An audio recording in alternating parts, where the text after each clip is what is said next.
আসসালামাইকুম সকলে কেমন আছেন? সাথে আলহামদুলিল্লাহ সবাই ভালো আছে।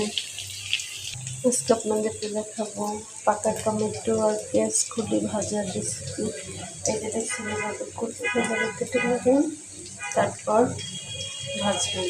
এই যে আমি এখানে বসাই দিচ্ছি ভাজা।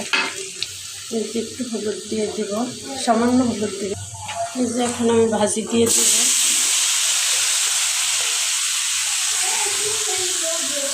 এই যে আমি ভাজি দিয়ে দিচ্ছি।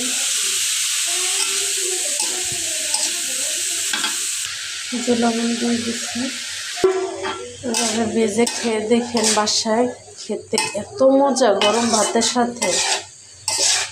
এটা ভাজা কমপ্লিট হলে একটু শুকনো মরিচ ভেজে গুঁড়ো করে তারপরে দিবেন, তারপর খাবেন, খুবই মজা লাগে খেতে।